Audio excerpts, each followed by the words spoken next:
He looked at her and softly caressed her face. Then he carried her bridal style into her.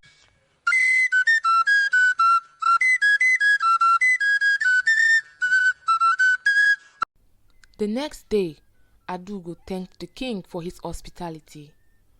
When the king asked her about her friend, she made a weird face and reluctantly said that she was fine.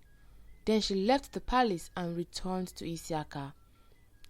When she got back to the old woman, she presented her with the late queen's clothes. The old woman said, "Adugo, you know I told you that there was a price to pay, and getting this cloth is not part of it. Now, let's get serious. Changing a person's appearance involves the use of dark magic. Are you sure you want to continue with this?" the old witch asked. Adugo firmly replied, "Yes." So the witch got to work. She stood and made incantations, spinning around, and soon strange sounds were heard from the witch's temple. Adugo felt scared, but she stood her ground. She was ready to do anything to get Ejike. As she thought of him, his face came to her mind, and she smiled and blushed. She couldn't wait to have him wrap his strong arms around her. The old witch's voice broke her thought. "You must wear this bead on your neck, and you shall never remove it. And again, this is the most important. You shall never go out after sunset. You must adhere to this instruction. Failure to do so, you will have yourself to blame," the old woman said. Adugo had mixed feelings as the old woman spoke. "What if I hypnotize the king?" she asked. "Ha ha ha," the old witch laughed. "The king cannot be hypnotized. He has the protection of his chi, and this ritual I have done cannot be reversed. So you cannot change your mind now," the old woman said in a firm voice. "Okay, I agree," said Adugo. The old woman wore the beads on her neck and said again, "Remember, you shall never remove this bead. Never." After the beads were worn on her neck, Adugo looked at her reflection in the mirror and was shocked. She had fairer skin and her face was very different from her real self. She looked nothing like the real Adugo. She hadn't thought about her mother. Now she could not go back. Even if she did, her mother would never agree that she was Adugo. She made up her mind to go back to Amanze. She paid the old woman her fee, and then she was on her way. She was ready to give up everything just to have the king. If only she knew the consequences of what she had done. As she traveled, there came a heavy rainfall that covered the roads with muddy puddles. She soon reached the palace, dirty as a pig. When she arrived, she fainted, which was planned. The palace maids who were around carried her inside and informed the king about the strange woman. The king then told the maids to give her a bath, and then she could come have dinner with them. They did as their king ordered. When Adugo finished taking her bath, her face could be seen, and the maids couldn't help but notice the resemblance. They exchanged looks but said nothing. Adugo wore warm clothes and went out to have dinner with the king. As Ejike saw her, the water cup he was holding fell from his hands, and his mouth opened in surprise. She had a clear resemblance to his late wife, Dimma. This was the reaction that Adugo was expecting. Ejike cleared his throat and invited her to sit down close to him. While they ate, Ejike couldn't help looking at her, and this caused Adugo to blush. Then Ejike asked about her name. She hadn't really thought about that. She was still trying to come up with a name when Ejike's voice was heard. "You don't remember your name?" Adugo shook her head. The king then asked how she had gotten there, and she said that she didn't remember anything. She just woke up in a strange place and started walking to find shelter from the rain. "Oh, I am so sorry, my dear. You must have been into an accident and lost your memories. Anyways, you can stay here until you get better," Ejike said, smiling. "Thank you so much," Adugo replied. She didn't know she could lie so perfectly, and she didn't expect him to be so kind to her.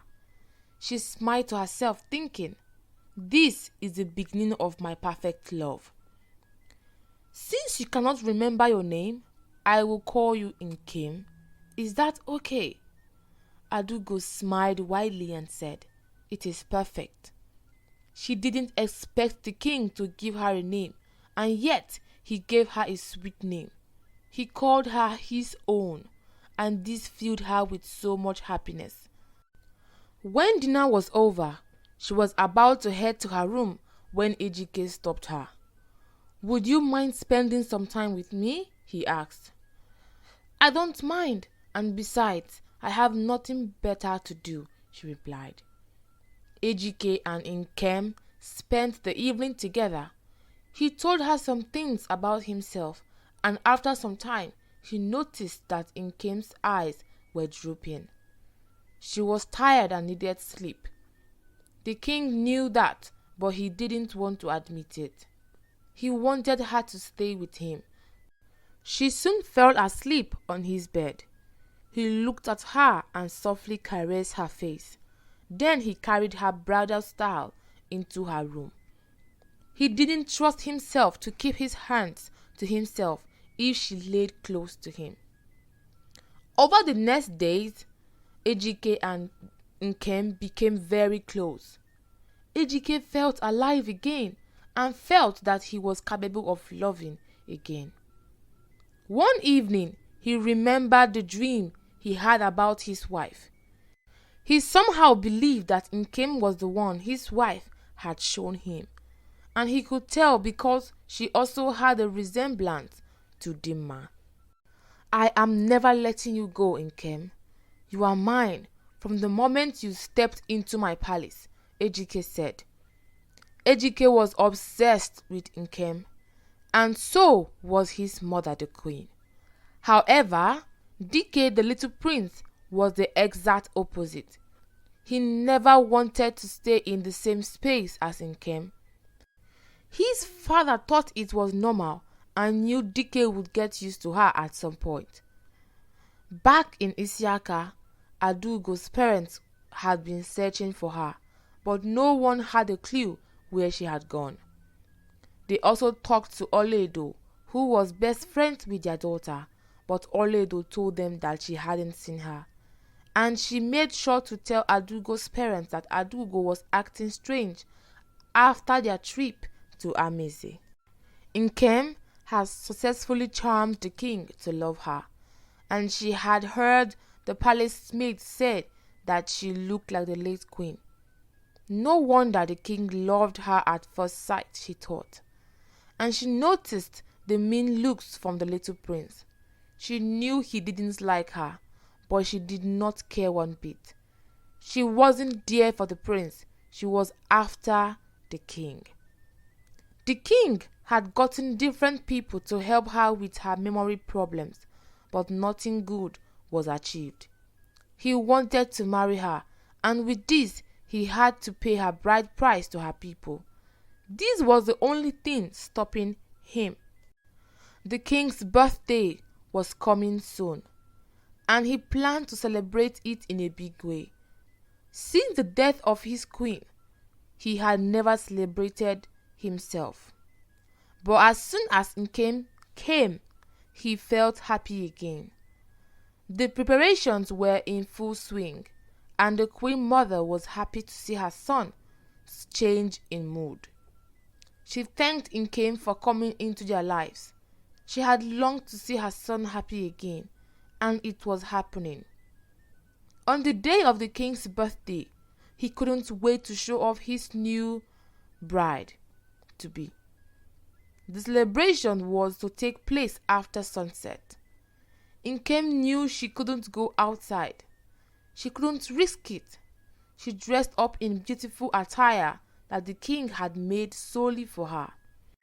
When she sensed the king coming into the room, she laid on the bed, holding her stomach. Ejike ran to her and held her face. "What is wrong, my love?" he asked her. "My stomach.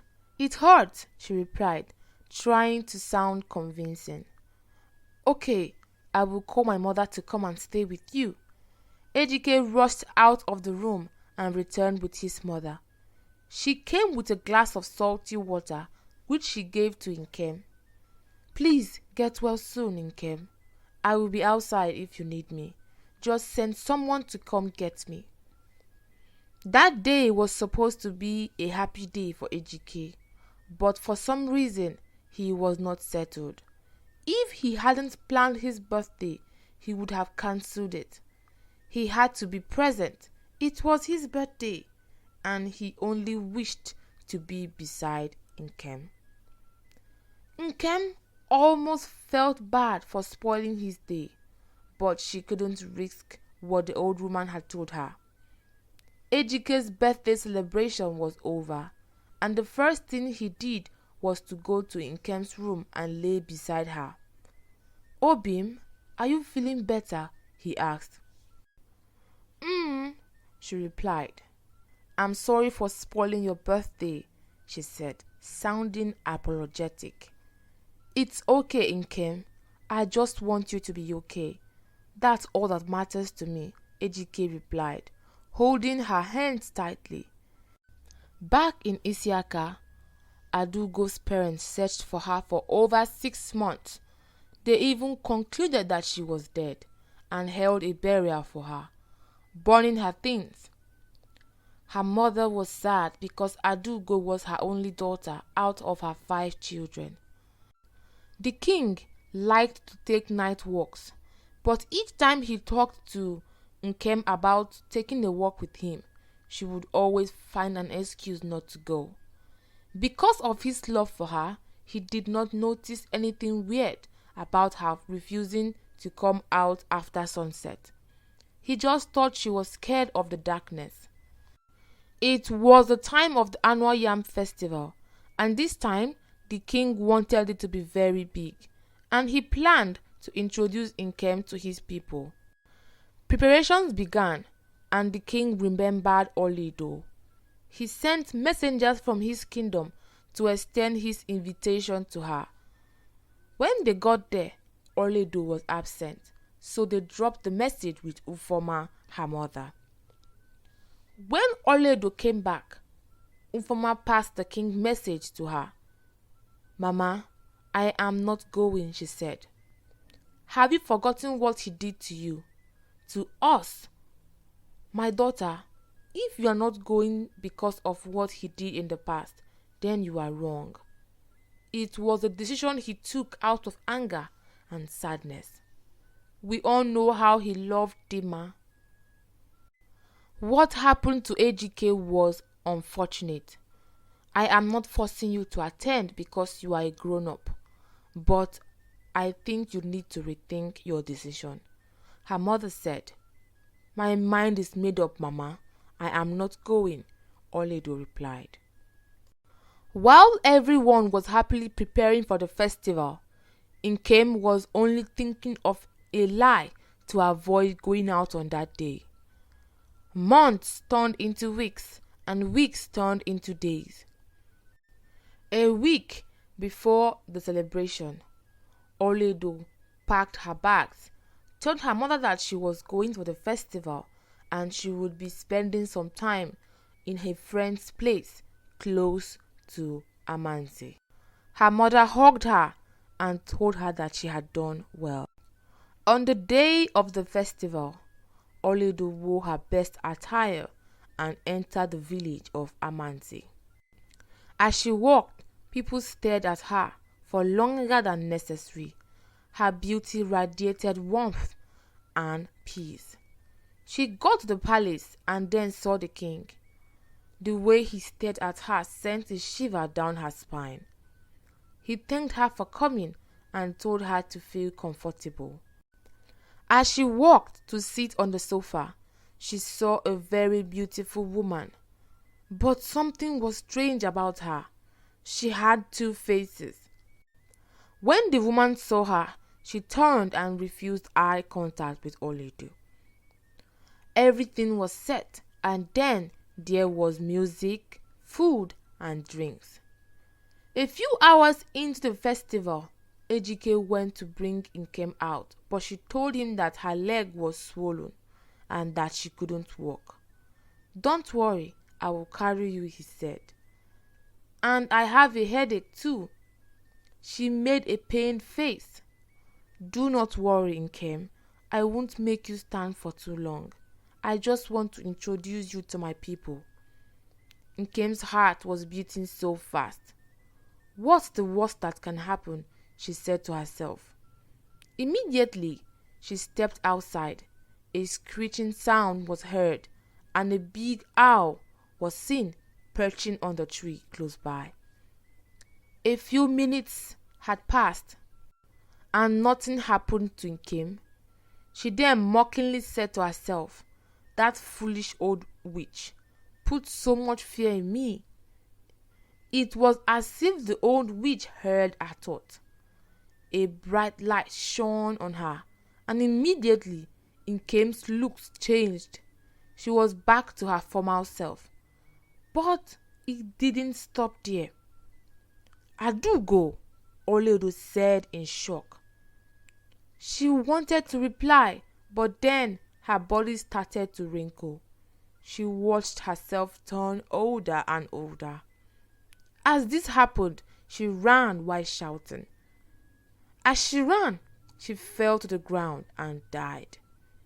It was a disturbing sight. Ejike fainted. It was too much for him to process. Olaedo rushed towards him and held his face in her hands. The guards came and took him inside. She knew he didn't need treatment. He just needed to calm his mind. She put some cloth in cold water which she placed on his head. Adugo's body was taken and thrown into the evil forest. The people considered her cursed. Throughout the night, Olaedo stayed beside Ejike. For some strange reason, she couldn't leave his side. She stared into his handsome face, realizing how handsome he was. Then the old woman appeared and said, "He is your destiny," she said, and disappeared. When Ejike woke up, the first thing he saw was Olaedo. He stared at her face and then saw a mole on her brow. Flashes of his dream came to him. He remembered the mole, even though her face was veiled. You were in my dream," Ejike said. Olaedo looked at him and smiled. He stood up, hugged her and cried, and she hugged him too. Their hug conveying words that couldn't be said. "Please don't leave me," Ejike said. He was so vulnerable. His past relationship had ended on a bad note. "I promise I won't leave you, ever," she said, smiling. She didn't know what was happening to her. She felt so much love for this man, someone she had once hated. Now she only wanted to make him happy. She wanted to erase all his fears and bad memories. She told Ejike that she would love to return back home to tell her people about everything that had happened to Adugo and also see her mother. Ejike insisted on going with her. When Olaedo broke the news to Adugo's parents, her mother cried heavily. It was as if her healed wounds were opened again. Her husband comforted her the best way he could. Ejike didn't want to waste time. He married Olaedo within 2 weeks, and within 4 years, Olaedo gave him 3 children. Kelechi and Kenechukwu which were twins, and Dimma, his princess. Olaedo suggested they name her Dimma, which surprised Ejike. He asked her again if she was sure, and she nodded, smiling. Ejike's life turned for the better. He had a loving wife and beautiful children, and Dike loved his stepmother and his siblings dearly. Wow, what a story! The moral lesson of the story is that decisions made in moments of anger are dangerous and should be avoided. Being overly obsessed about something is also dangerous. Some things are not meant to be, and such things shouldn't be forced, because in the end, fatal consequences can occur. When we follow our dreams, they directly or indirectly lead us to our destinies. Thank you for watching, and I hope you enjoyed this story. Please don't forget to like, comment, and share. If you haven't seen part 1 and part 2 of this story, do well to check on my channel. You'll find them there. See you in our next one. Bye.